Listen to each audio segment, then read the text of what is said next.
और YouTube channel. आज है 6 जून 2021। एक नए दिन के करंट अफेयर्स की शुरुआत करेंगे। तो चलिए शुरुआत करते हैं आज के आपके पहले क्वेश्चन के साथ। फर्स्ट क्वेश्चन है, वेस्ट बंगाल के मुख्य सचिव यानी कि चीफ सेक्रेटरी कौन बने हैं?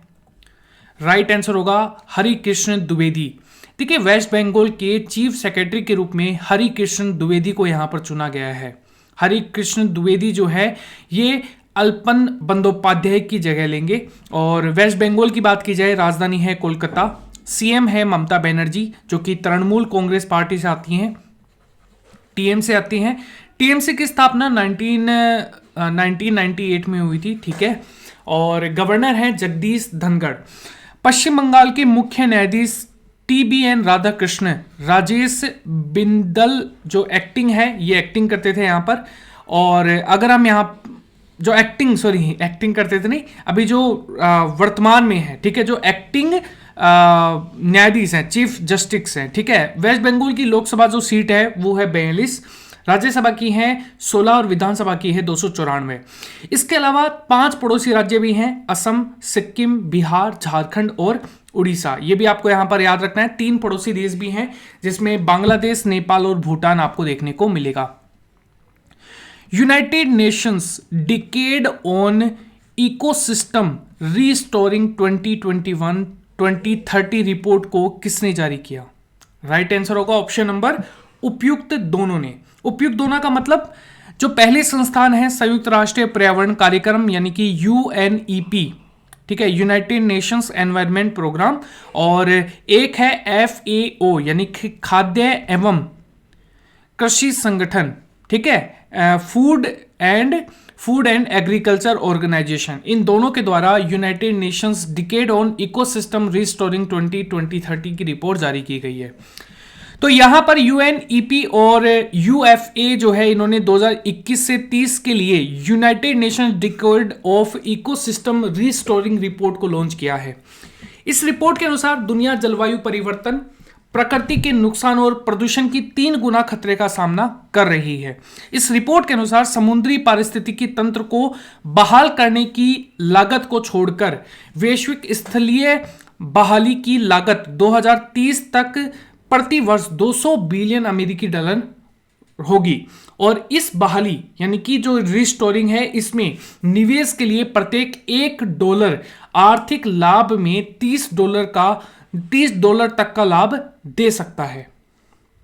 अगला क्वेश्चन है, नीति आयोग द्वारा जारी सतत विकास लक्ष्य भारत सूचकांक 2021 के लिए कौन सा राज्य पहले स्थान पर है? तो केरल जो है ये पहले स्थान पर है sustainable development goals India index 2020-21 के लिए। गाइस, अगर आपको ये वीडियो अच्छा लगता है तो प्लीज वीडियो को 500 लाइक का हम टारगेट रखते हैं, तो उस तक आप पहुंचाने का जो काम है वो प्लीज कीजिएगा। एक मोटिवेशन बनता है इससे, ठीक है। नीति आयोग ने सतत विकास लक्ष्यों के लिए सूचकांक यानी कि SDG भारत सूचकांक 2020-21 की रैंकिंग जारी की है। इस रैंकिंग में शीर्ष स्थान पर रहा और बिहार का प्रदर्शन सबसे बुरा रहा। इस सूचकांक में सामाजिक, आर्थिक, पर्यावरण मापदंडों पर राज्य और केंद्र शासित प्रगति का मूल्यांकन किया गया है।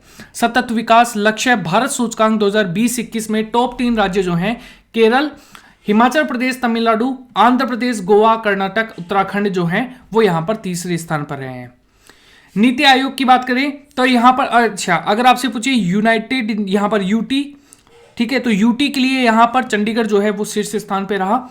नीति आयोग, तो NITI Aayog national institute for transforming India, एक स्थापना हुई थी 1 जनवरी 2015 को, मुख्यालय नई दिल्ली में है, अध्यक्ष नरेंद्र मोदी है, उपाध्यक्ष हैं राजीव कुमार और CEO हैं ये है अमिताभ कांत। नीति आयोग के पहले अध्यक्ष भी देश के प्रधानमंत्री होते हैं, तो डेफिनेटली यहां पर 2015 में नरेंद्र मोदी थे, तो इसलिए यहां पर राइट आंसर होगा नरेंद्र मोदी। किस राज्य की सरकार ने कोरोना मुक्त गांव प्रतियोगिता को शुरू किया है? कोरोना फ्री विलेज कंपटीशन को ये महाराष्ट्र ने यहां पर शुरू किया है, तो ऑप्शन नंबर A आपका करेक्ट होगा। महाराष्ट्र की सरकार ने कोरोना मुक्त गांव प्रतियोगिता को शुरू किया है। इस प्रतियोगिता के तहत प्रत्येक राजस्व क्षेत्र से कोविड-19 प्रबंधन को लेकर अच्छा काम करने वाली 3 ग्राम जो पंचायतें हैं उनको चुनकर पुरस्कार दिए जाएंगे। इसमें पहला पुरस्कार 50 लाख रुपए, दूसरा 25 लाख रुपए और तीसरा 15 लाख रुपए का होगा। इंपॉर्टेंट क्वेश्चन यहां पर बन जाएगा। महाराष्ट्र की बात कीजिए, महाराष्ट्र की राजधानी है मुंबई। महाराष्ट्र के मुख्यमंत्री हैं उद्धव ठाकरे, शिवसेना पार्टी से हैं, और गवर्नर है भगत सिंह कोश्यारी। मुख्य न्यायाधीश है दीपांकर दत्ता। पशु जो है वो है गिलहरी, पक्षी है कबूतर, और वृक्ष है आम का वृक्ष। 6 पड़ोसी राज्य भी हैं, गोवा, कर्नाटक, तेलंगाना, छत्तीसगढ़, मध्य प्रदेश और गुजरात। लोकसभा की 48 सीटें हैं, राज्यसभा की 19 और विधानसभा की 288। भारतीय वायुसेना के नए उप प्रमुख यानी कि वाइस चीफ कौन बने हैं? विवेक राम चौधरी। सी आपका करेक्ट है यहां पर। और एयर मार्शल विवेक राम चौधरी जो हैं ये एयर मार्शल HS अरोड़ा की जगह लेंगे। भारतीय वायुसेना स्थापना 8 अक्टूबर 1932 को हुई थी। इसका मुख्यालय नई दिल्ली में है। और वायुसेना दिवस जो है ये 8 अक्टूबर को मनाया जाता है। वायुसेना के अध्यक्ष जो है ये है air chief marshal RKS Bhadauria. Rafale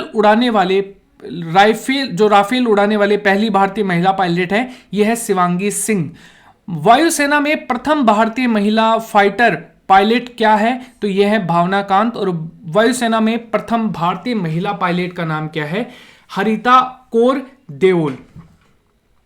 आक्रमण के शिकार मासूम बच्चों की पीड़ा का अंतर्राष्ट्रीय दिवस कब मनाया जाता है? तो हर साल ये 4 जून को मनाया जाता है। इंपॉर्टेंट क्वेश्चन यहां पर बन जाएगा। अगला क्वेश्चन है 3 ट्रिलियन रुपए का बाजार पूंजीकरण हासिल करने वाली तीसरी भारतीय IT कंपनी कौन सी बनी है? तो ये है विप्रो। ए ऑप्शन करेक्ट होगा यहां पर। तो इन्होंने 3 ट्रिलियन रुपए का जो आंकड़ा है वो यहां पर पार कर लिया है, और ये भारत की तीसरी यहां पर बन गई है। यहां पर 3 सी कंपनी है। अच्छा, 2 कौन कौन सी है? एक तो है टाटा कंसल्टेंसी सर्विस और एक है यहां पर इन्फोसिस।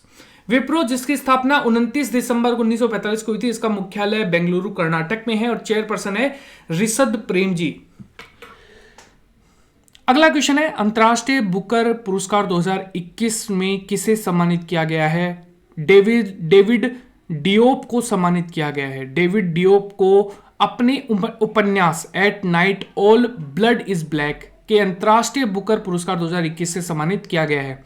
यह उपन्यास प्रथम विश्व युद्ध के फ्रांस के लिए यहां पर उड़ने वाले सेनेगल की कहानी पर आधारित है। डेविड डियोप यह जो पुरस्कार है जीतने वाले पहले फ्रेंच लेखक जो है यहां पर वो बन गए हैं।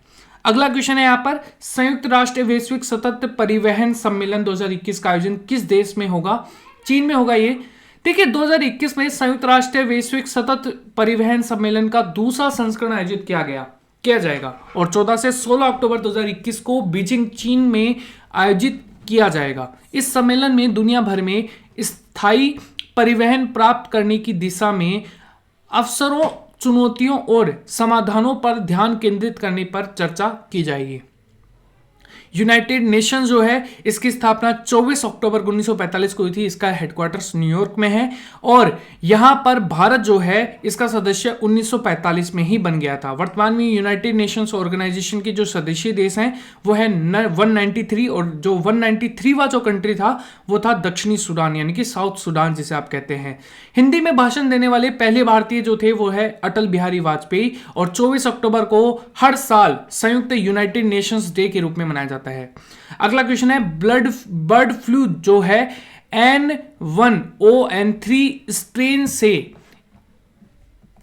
इंसान के संक्रमित होने का पहला मामला किस देश में आया? तो जैसा कि आपको पता है हर बार मामला इसी के कंट्री में आता है। ये बेवकूफ गधा कहीं का चाइना है ये, ठीक है। तो डी आपका करेक्ट है। ये मतलब ये मारे गए किसी दिन, ठीक है। और आज का आपका जो पहला जो टेस्ट का क्वेश्चन है ये विश्व स्वास्थ्य संगठन यानी कि WHO वो कौन है आपको कमेंट सेक्शन में बताना है एवरीवन। मैं वेट कर रहा हूं, ठीक है। काफी लोग कमेंट में आंसर नहीं करते हैं, प्लीज कमेंट में आंसर जरूर किया कीजिए। 500 लाइक का टारगेट रखते हैं। वीडियो कैसा लगा वो भी आप कमेंट सेक्शन में बता सकते हैं। Thank you, bye guys, take